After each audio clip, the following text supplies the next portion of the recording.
Olá, pessoal, tudo bom? Como é que vocês estão? Bom, hoje nós estamos no mês de julho, no segundo mês do Dr. Talks. Estamos no episódio número 2. Famílias plurais é o nosso tema deste mês de julho. E com quem estamos hoje? Com uma clínica muito amada minha, que eu amo de paixão, que nós sabemos assim que é muito especial. Nós temos uma parceria de longa data, não é mesmo? A Clínica Hope em São Paulo, com a doutora Melissa Cavagnoli e com o doutor Gustavo Teles. É um prazer enorme estar com vocês nesse nosso segundo episódio do Dr. Talks. E assim, ó, eu vou apresentar um pouquinho para vocês os dois especialistas, tá? Eu acho que vocês já conhecem pelas redes sociais, né? Mas vamos lá. Doutora Melissa Cavagnoli, ela tem uma frase que eu adoro. 1% de chance, 100% de esperança. Eu adoro essa frase, Mel. Então, a doutora Melissa, ela é diretora da Clínica Hope e especialista em reprodução humana assistida. Bom, doutor Gustavo Teles é ginecologista, obstetra e especialista da Clínica Hope, né? Especialista da reprodução humana e faz parte aí do corpo clínico da equipe multidisciplinar da nossa clínica querida. Então, assim, ó, vamos começar explicando o porquê que o Dr. Talks ele existe, para tirar as dúvidas de vocês, para sanar todo tipo de insegurança, de dúvidas, de anseios, de medos, né? Porque esse nosso mundo da reprodução assistida veio cheinho de inseguranças e questionamentos, né? É uma montanha-russa de sentimentos, na verdade. E a gente sabe que 1 a cada 6 pessoas no mundo em idade reprodutiva é infértil. Então, a gente vai entrar no cenário das famílias plurais hoje, com quem entende muito do assunto, não é verdade? Então, vou fazer um convite aqui para a gente descobrir juntos um pouquinho sobre essas configurações familiares, tá? Sobre essa inclusão, sobre a ciência, e vamos aí entender um pouco mais para transformar esses sonhos em realidade dessas famílias todas. Afinal de contas, há uns anos atrás, as pessoas do mesmo sexo, elas podiam ter uma união estável, mas elas não podiam ter filhos, não tinham direitos a favor delas, não é mesmo? Então, hoje esse cenário mudou, né? Hoje existem leis e a coisa tomou uma outra proporção. Então, a gente vai falar primeiramente com o Dr. Gustavo Teles para falar um pouquinho sobre a homoafetividade masculina. Tudo bom, doutor? Olá, tudo bem, Carlos? Nós tentantes, obrigado pelo convite. É um prazer estar aqui falando de um tema super bacana e um tema que realmente, como você disse, cada vez mais a gente tem recebido os nossos casais homoafetivos para realizar aí o sonho da sua família biológica, né? Então, é, hoje o CRM nos garante, né, a liberdade de fazer esse tratamento, de fazer o tratamento dos casais de meninos ou de meninas, enfim, e isso vem aí deixando, né, fazendo com que esses casais se tornem cada vez mais felizes e com suas famílias cada vez mais completas. Então, é um tema muito legal e vamos lá que tem bastante coisa para a gente conversar, né? Ah, bom, vamos falar de uma maneira geral, depois a gente vai, né, vamos batendo um papo e tirando, É. esclarecendo as dúvidas ali. Então, acho que hoje, eu acho que é importante a gente entender nos tratamentos de casais homoafetivos masculinos, né? Eu acho que os caminhos a serem seguidos. Então, um casal que está pensando em ter um filho biológico, por onde começar? Acho que esse é o grande segredo, né? Então, acho que procurar uma clínica que tem essa expertise, que tem esse cuidado com esse casal. Esse casal, ele vai ser avaliado pelo especialista e a gente também vai entender ali desse casal como vai ser feita a configuração de formação de embrião, se vai usar o sêmen de um dos parceiros, de qual vai ser, se já tem um desejo deles ou se a gente vai avaliar clinicamente, ver qual é o parceiro que tem uma melhor qualidade seminal ou não. Então, isso tudo é importante. Então, essa avaliação clínica e essa avaliação com exames desses dois meninos é muito importante para a gente seguir os passos aí adiante, tá? definimos esses passos, definimos como vai ser feito o tratamento, com o sêmen de quem, como é que a coisa vai acontecer, a gente vai seguir então com a busca por um óvulo doado, tá? Então, hoje aqui no Brasil, nós temos duas maneiras de seguir com a doação de óvulos para esses casais. Ou com a doação anônima, então, óvulos provindos aí de bancos de óvulos anônimos, tá? Ou por uma familiar de até quarto grau, ela também pode ser uma doadora de óvulos para o casal. Quando a gente fala em parente, cara, a gente tem que ter uma coisa em mente. Muitas vezes esses casais querem fazer parte dos embriões com o sêmen de um, parte dos embriões com o sêmen do outro, e para posterior ir fazendo essas transferências. Quando a gente fala de doação de óvulos de uma familiar de até quarto grau, a gente tem que lembrar que aí a gente não pode ter consanguinidade. Então, a gente não poderia usar o sêmen de ambos, teria que ser o sêmen do parceiro que não é parente, né, da doadora, tá? Então, esse é um passo muito importante, que é definir aí os óvulos e buscar uma doadora compatível com o desejo desse casal, tá? Ah, um outro ponto muito importante aqui é quem vai fazer, quem será a seção temporária de útero ou útero solidário, né? Eu sempre gosto de falar um pouquinho nesses termos, porque a gente usa aqui no Brasil ainda muito o termo barriga de aluguel, que seria errado, porque aqui no Brasil a gente não pode ter uma questão financeira, né? A gente não pode ter ali um vínculo financeiro com a pessoa que vai gerar esse bebê, tá? Então, quem hoje pode ser a mulher que vai gerar o bebê para esses meninos, tá? Entra no mesmo critério de uma familiar de até quarto grau, tá? Ou, se esse casal não tiver nenhuma familiar que possa gerar esse bebê para eles, a gente pode pensar em uma amiga, então tem que ter um vínculo ali com esse casal. Só que, se for alguém que não é da família, a gente precisa pedir uma autorização junto ao Conselho Regional de Medicina, tá? Independente se for familiar ou não, essa mulher vai ter que passar por uma avaliação clínica também, para saber se ela tem condições, se ela não vai correr nenhum risco durante a gravidez. Explicar para essa mulher quais são os pontos e riscos que também podem acontecer durante uma gravidez. E uma exigência do Conselho Regional hoje é que essa mulher tenha pelo menos um filho vivo para ela, tá? É muito comum, às vezes, a gente receber no consultório casais que até têm uma familiar, mas que aí não tem nenhum filho, alguém mais Aí jovem. não pode. Isso é Não pré-requisito. pode. Isso é pré-requisito. Por quê, né? Isso eu gosto de falar porque, assim, infelizmente, num parto, a gente pode ter algumas complicações e essa mulher perder esse útero, né? Claro que são complicações raras, mas e se acontecer? Imagina, essa mulher não vai poder ter um filho para ela no futuro. Então, é importante ter essa questão. Isso é um pré-requisito. Infelizmente, a gente não tem como deixar isso de lado, tá? Ah, então, conseguimos ali. Conseguimos o óvulo doado, conseguimos a mulher que vai fazer a seção temporária de útero, fertilizamos esses óvulos e formamos esses embriões. Aqui, o CRM também nos orienta uma outra coisa que mudou de um tempo para cá, tá? Então, acho que é importante a gente falar.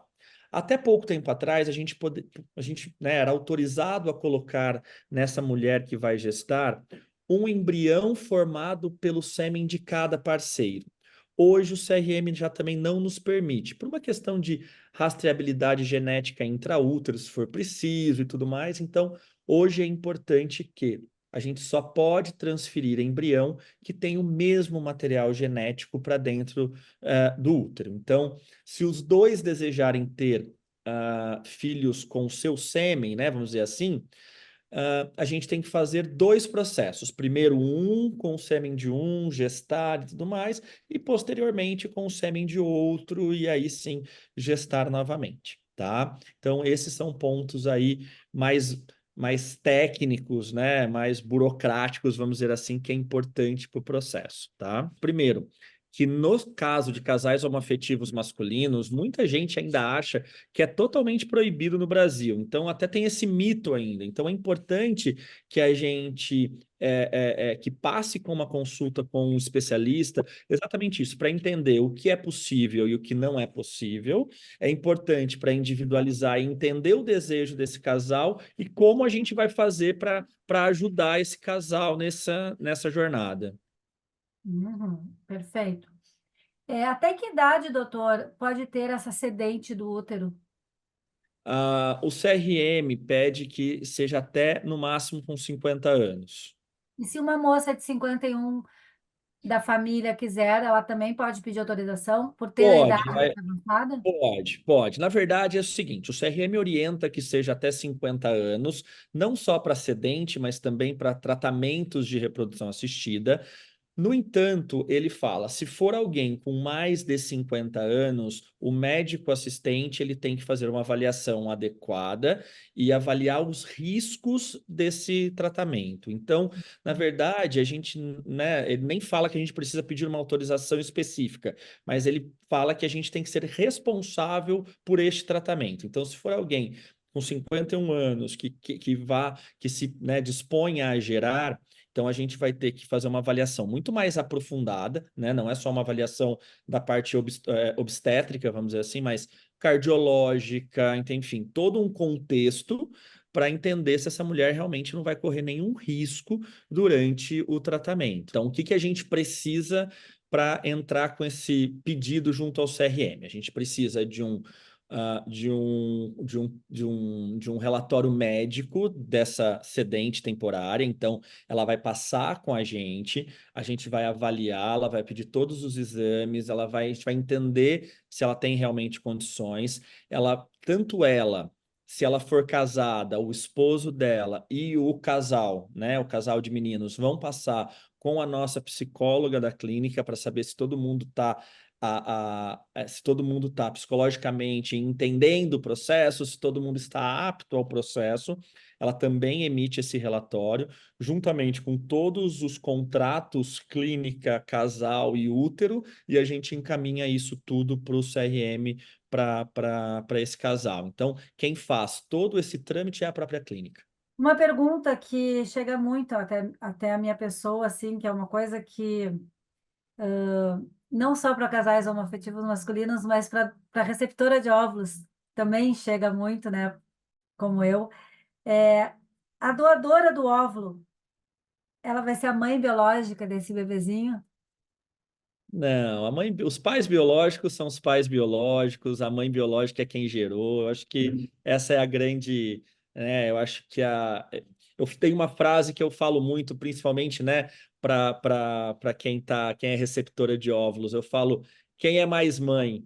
Quem doou uma célulazinha ou quem gerou, quem gestou, quem deu o amor inicial ali para essa criança. Então, eu considero ali os pais biológicos, se for um casal homoafetivo, e a mãe biológica é a mãe que está ali, que aceitou essa célula para conseguir aí o seu bem maior, que é seu bebê. Uma última coisinha antes de falar com a doutora Mel, é um medinho assim que eu acho que é normal assim. Isso é barriguinha solidária, né? O útero de substituição.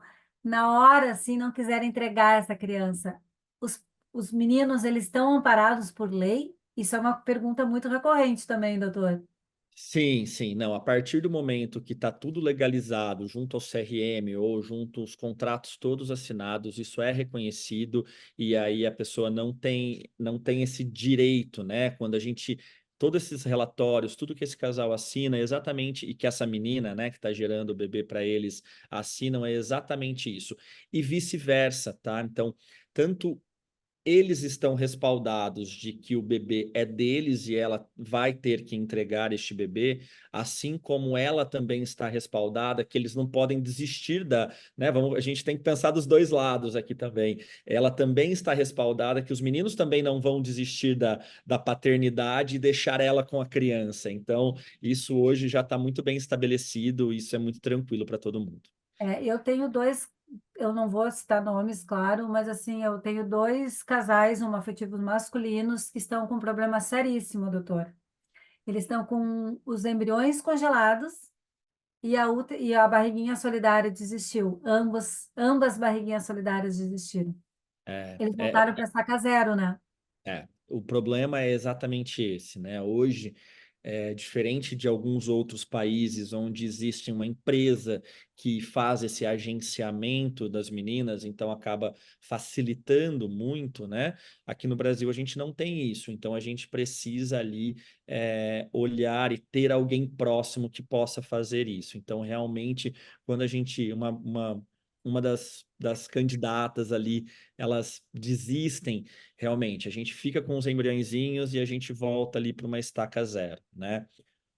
Algo que até, enfim, a gente tem visto, tem falado, é algo para esse tipo de situação, até existe a possibilidade de encaminhar estes embriões para países onde o útero, né, a barriga de aluguel propriamente dito, né, é permitido pagar para que a mulher gere este bebê. Então dá para fazer essa transferência também, né?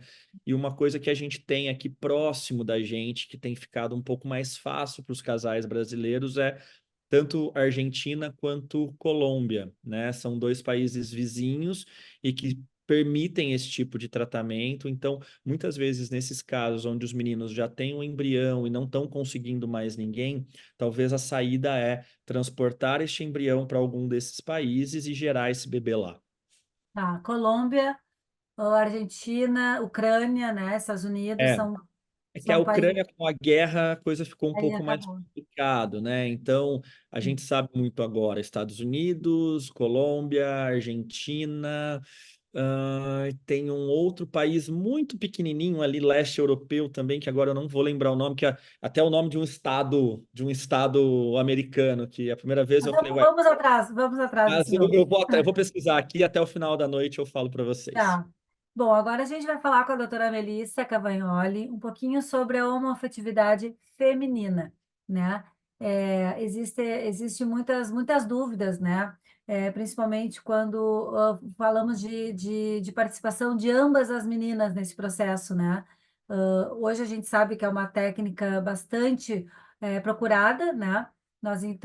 Nós temos aí envolvendo essa técnica uma amostra de sêmen também.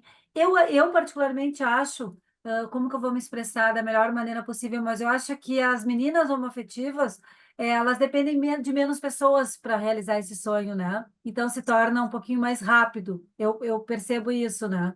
Fala um pouquinho sobre essa forma de parentalidade, Mel. Bom, Karina, primeiro eu queria agradecer, né, de estar aqui. A gente tem parcerias já de longa data, né, Karina? E Aham. eu sempre falo que as mulheres, né, os casais homoafetivos femininos, eles são um grande orgulho, na verdade, porque o que que acontece, né? Como elas já sabem que elas vão precisar de tratamento para engravidar, né, porque elas não, obviamente, porque elas não têm o sêmen, elas vêm muito cedo nos procurar, numa idade onde elas têm uma boa reserva de óvulos e uma boa qualidade de óvulos. Só para você ter uma ideia, agora eu estou fazendo um tratamento de um casal afetivo feminino, duas mulheres, uma tem 29 anos, que é a que eu fiz a transferência do embrião na semana passada, e a parceira tem 32 anos. Então, elas vêm, quando elas vêm, elas estão num momento muito bom em termos de qualidade e de quantidade de óvulos, tá? E para duas mulheres, a gente tem diversas opções, tá? Eu falo que é uma delícia, tá, Karina? Por quê? Primeiro, né? Quando elas vêm muito jovens, tá? A gente tem a possibilidade de começar com tratamentos de baixa complexidade, tá? Vou voltar um pouquinho. Primeira questão, nós vamos precisar de recorrer a banco de sêmen, tá? O banco de sêmen, ele é anônimo, tá? Ele pode ser nacional ou internacional, e aí elas podem escolher as características de acordo até com as características familiares delas, ou daquilo que elas esperam em relação ao fenótipo, né? A parte física desse futuro filho. Então, essa é a primeira questão. E a própria clínica, nós como médicos, nós como clínica de reprodução, nós vamos orientar ela. Não é que elas vão procurar na internet ali, banco de sêmen, né? Não, nós orientamos quem elas vão procurar, as pessoas do banco de sêmen entram em contato com elas, orientam como que é a escolha do doador. Então, isso é tudo bem organizado, tá, Karina? E aí existem algumas possibilidades, tá? Primeiro, a gente, se elas forem jovens, menos de 35 anos, teoricamente elas não têm problema nenhum para engravidar, a única questão seria, né, o sêmen. Então, a gente pode começar por um tratamento de baixa complexidade, como uma inseminação intrauterina, tá? Então, se eu tiver duas mulheres, eu vou escolher uma amostra de sêmen, vou induzir a ovulação, ou vou acompanhar a ovulação espontânea de uma delas, e aí vou colocar esse sêmen dentro do útero quando uma delas estiver ovulando, tá? Então, uma ou outra, tanto faz, tá? Então, esse é um tratamento inicial e que a gente acaba fazendo pouco. Por quê? Existe uma outra possibilidade que é a fertilização in vitro, né? Onde nós podemos estimular o ovário de ambas as parceiras, então coletar óvulos de ambas as parceiras, formar os embriões com a mesma amostra de sêmen, então em termos de carga genética masculina, ambas vão gerar embriões com essa mesma carga genética masculina e eventualmente colocar o embrião de uma no útero da outra, tá? Então é um processo bem bacana porque ambas acabam participando. Então, por exemplo, eu tenho duas mulheres, eu formo embriões com os óvulos das duas. Eu não posso pegar esses embriões, misturar e colocar no óvulo, no útero de uma. Eu tenho que saber de quem é quem, tá?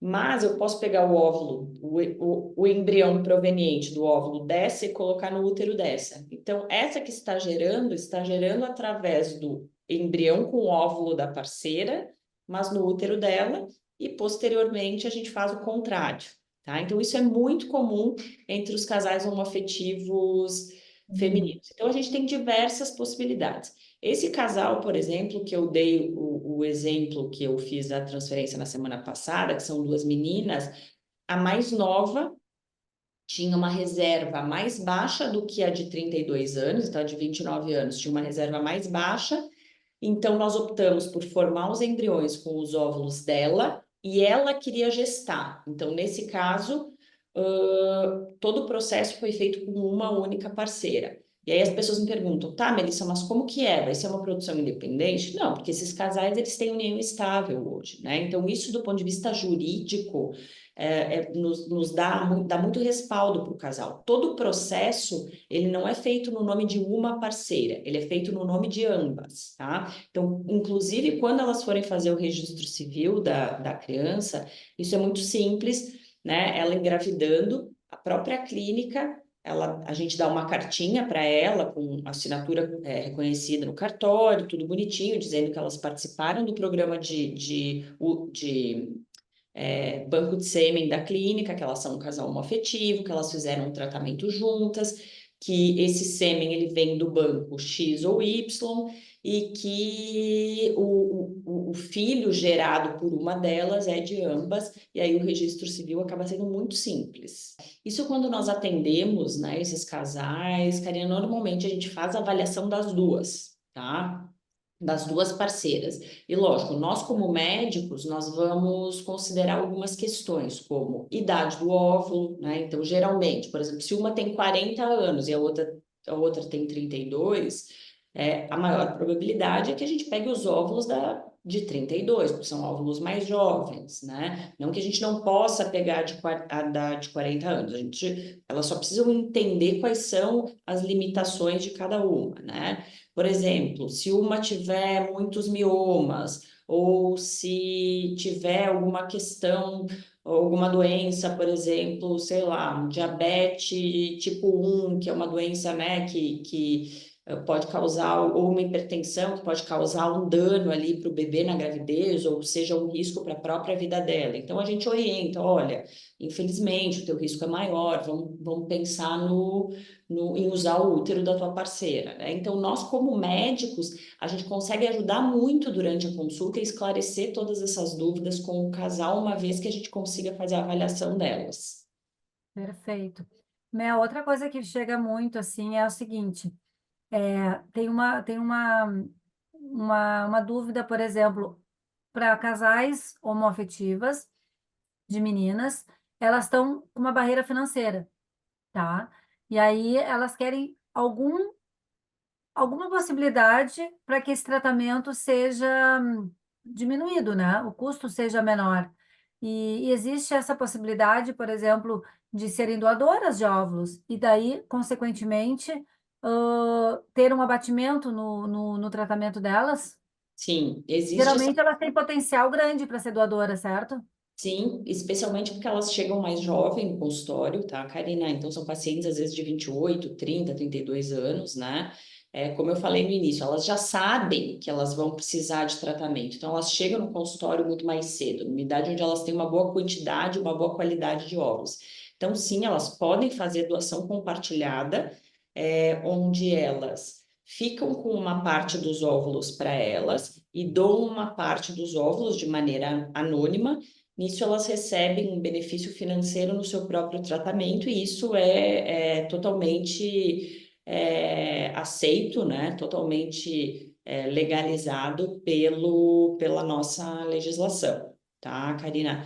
Nem todas as clínicas trabalham com doação compartilhada, então é muito importante, se esse casal ele tem esse interesse de fazer isso, ele perguntar antes ou tentar entrar em contato, pergunta para a secretária, né, da própria clínica, ou na consulta já com o médico, mas isso é possível sim, né? E lógico, aí precisa avaliar, né? Porque não adianta a pessoa chegar aqui e dizer, puxa, eu quero ser doadora de óvulo, mas quando a gente vai avaliar tem uma reserva super baixa. E a gente vai dizer, olha, não vale a pena você doar os teus óvulos, vale a pena você ficar com todos os teus óvulos para você mesma, né? Sim. Nossa, tua chance vai ser muito baixa. Então a gente individualiza muito, né? Isso é uma coisa muito bacana, tá? Talvez da medicina reprodutiva no Brasil como um todo.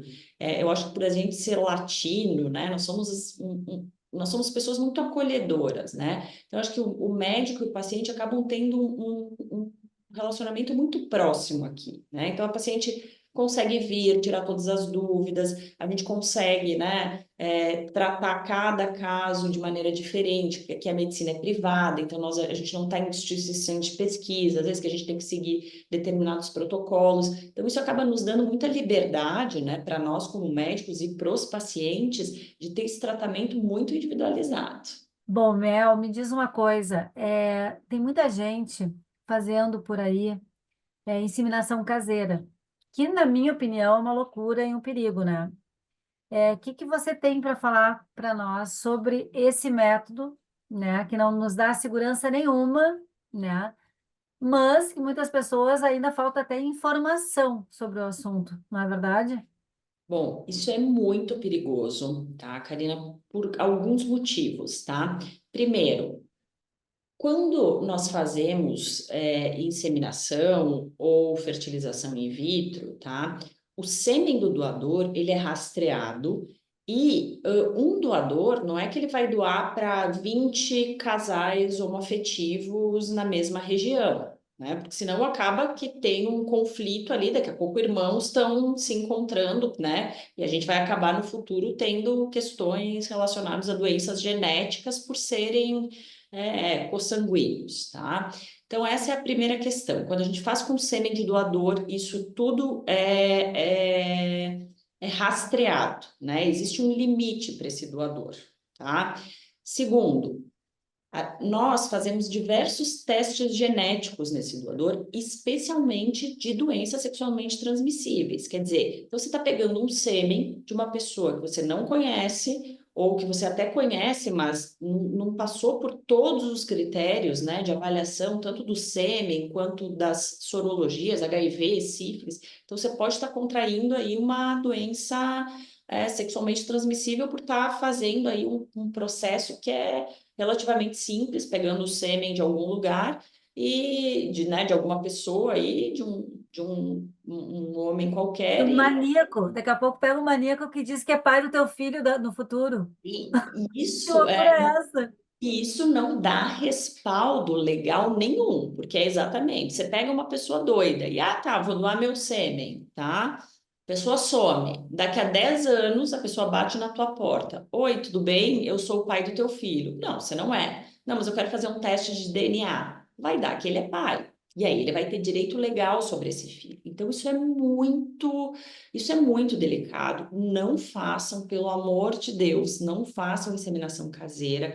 Isso vale a pena fazer tudo da forma legal, sem correr risco e que vocês tenham um respaldo jurídico em relação ao filho de vocês. Sim, eu acho que os médicos também estão indo muito para a rede social, né, no intuito de informar esses casais, né, seja casais homoafetivos, casais heterossexuais, mas hoje a gente tem muita informação. Uma pergunta que eu recebo bem frequente no consultório também de casais homoafetivos femininos, né, duas mulheres. Ai, Melissa, mas nós temos um amigo que se dispôs a doar o sêmen. Eu falo, gente, não façam isso. Hoje ele é amigo de vocês. Uhum. Acontece qualquer coisa na vida e a gente nunca sabe o dia de amanhã, ele vai querer o filho de vocês. E ele vai ter, se fizer um teste de paternidade, vai dar que é filho dele. Então, a gente nunca sabe o dia de amanhã. Vamos fazer as coisas direitinho, vamos pegar sêmen de doador anônimo. Eu acho que o anonimato, ele tem o seu valor, ele tem a sua importância e a gente fica tranquilo, a gente fica segura para o futuro. Não, e hoje em dia nós temos aí bancos de sêmen, desculpa.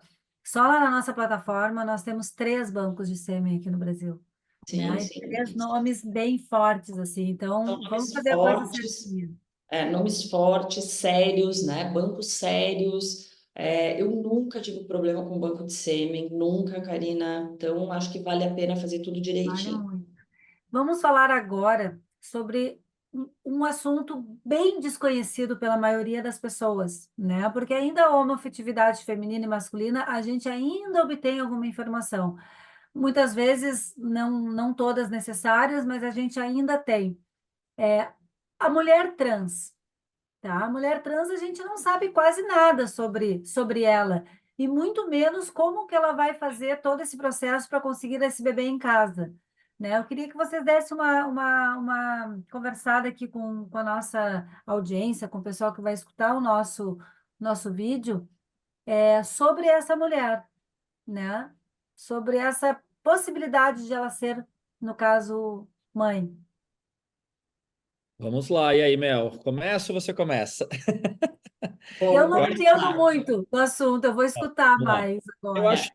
acho que o primeiro alerta que eu quero dar, tanto para a mulher trans quanto para o homem trans, é que antes de começar a transição hormonal, é que essas pessoas elas preservem os seus gametas. Isso é muito importante, porque a mulher trans, congelando o sêmen antes da transição, vai ser muito importante caso ela queira um filho biológico lá na frente, tá?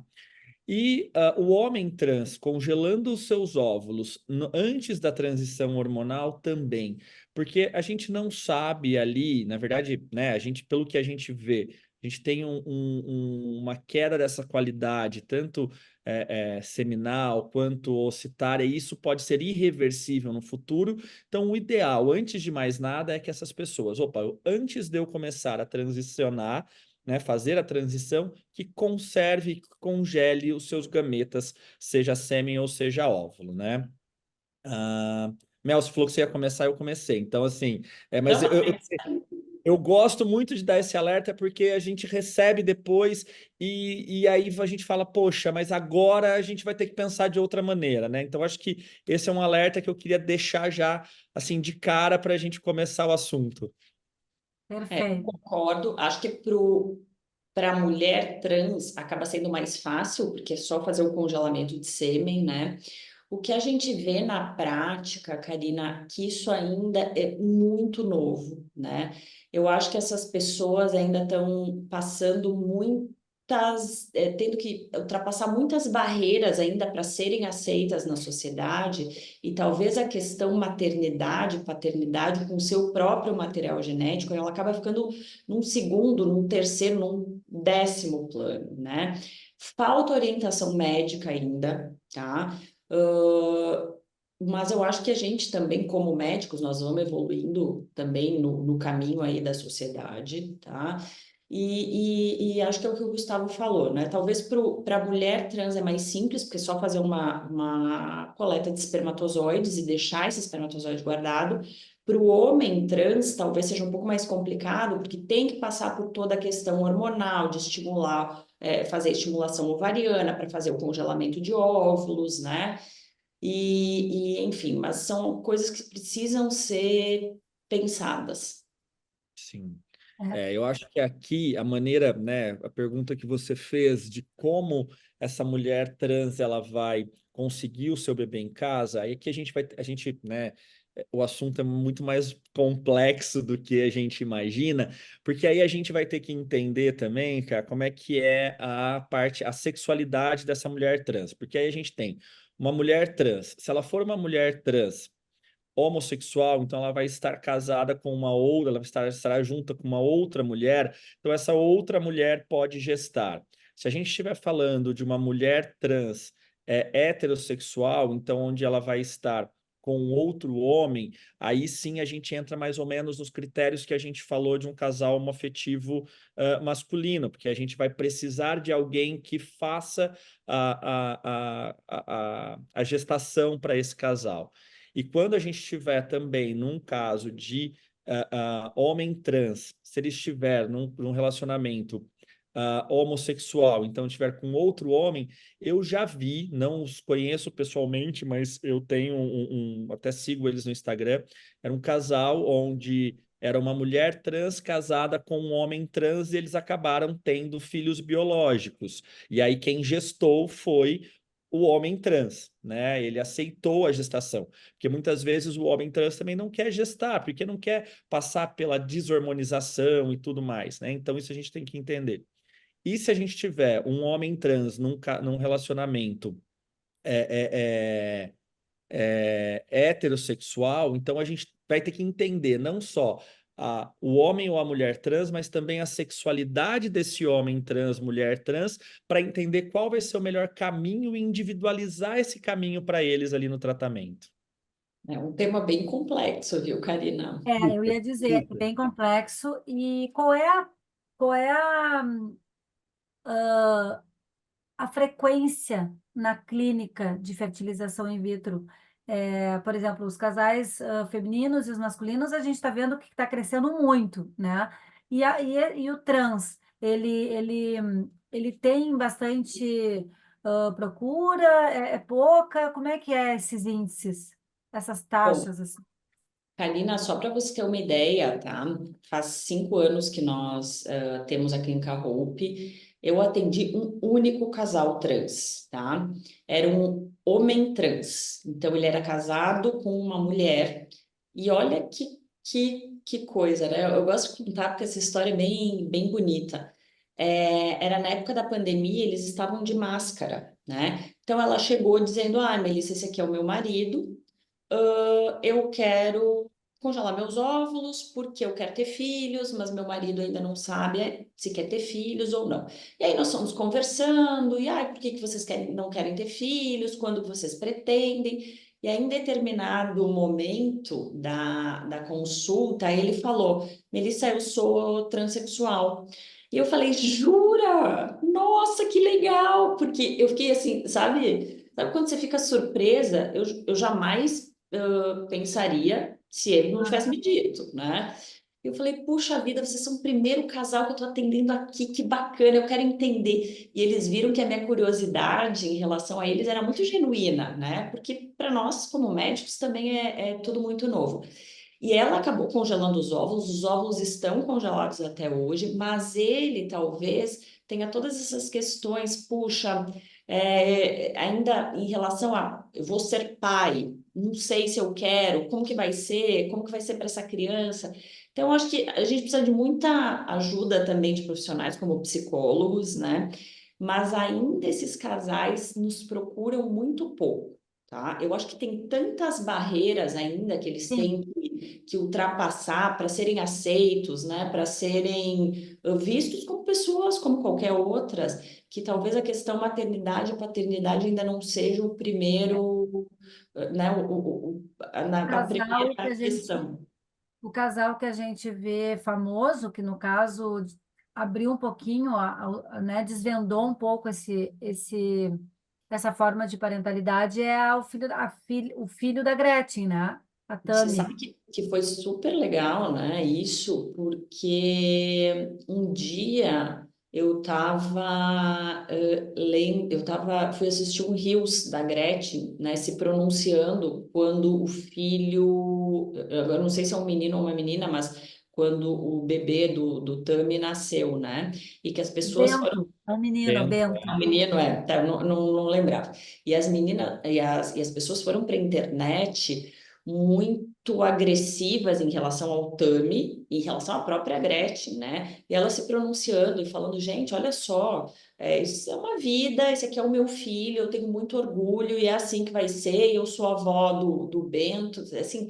Então eu fico pensando, né? Ela é uma mulher de uma outra geração que super se posicionou e falou: não, olha, gente, a minha vida é assim e esse é o meu filho, tô comprando essa briga, né? Então, quanto é importante que essas pessoas se exponham, né, Karina? E vocês sabem disso como porta-vozes aí da ovo-recepção também, né? Coisas que ainda são tabus, talvez. Se tem alguém que dá a cara a tapa, quantas pessoas mais né, vão ajudar? Quantas pessoas depois atrás se beneficiam disso? É é, verdade. Eu que eu eu diga, eu que eu diga. concordo com a Mel, acho que na minha vida toda aí eu tive 3 casais, e 2 deles sendo homem trans e uma mulher trans. E é isso, assim, né? Eu tenho o prazer e o privilégio de ter uma relação pessoal com o Tami e com a Andressa, né? Ai, Então, que legal! então assim, acompanhei um pouco a parte da gravidez da Andressa aqui no Brasil, nasceu em Miami, mas a parte da gravidez da Andressa aqui no Brasil eu acompanhei também, e tudo mais, e assim.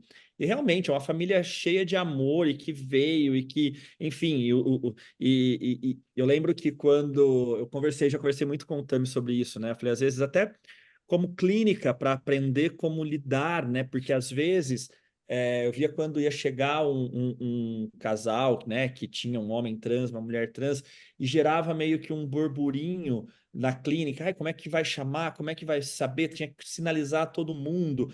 Então, assim, o Tami tem uma visão muito interessante disso. Ele fala assim: o fato de você estar se preocupando de como vai ser tratado esta pessoa trans, já vocês estão acima, 1 milhão de vezes acima de qualquer outra pessoa, né? Então, isso é importante. Mas eu acho que ter esse tipo de casal, falando de ovo-recepção, homoafetivo masculino, feminino, homem trans, mulher trans, isso tudo trazendo cada vez mais, se falando cada vez mais, isso vai se normalizando e as pessoas vão entendendo e vendo que é possível ser feito.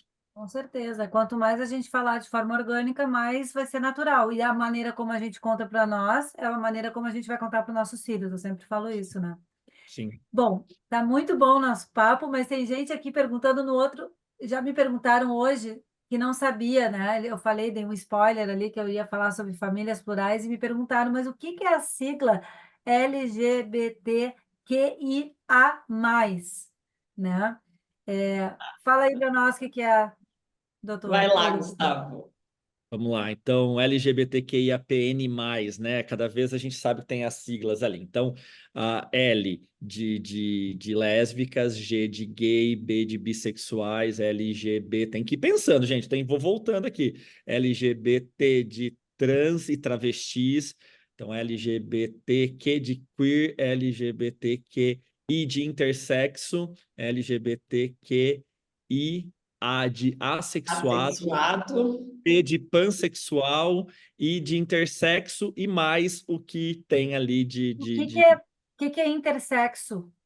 as pessoas que não se que estão num momento em que às vezes se entendem como masculino ou vezes como feminino. Então não tem Ah, algo definido, mas não são Assexuados, né? sexuais. Na verdade, não é nem assexual, porque na verdade seria os não binários, não seria os não binários, mas seriam uns de hora um, hora outro ali.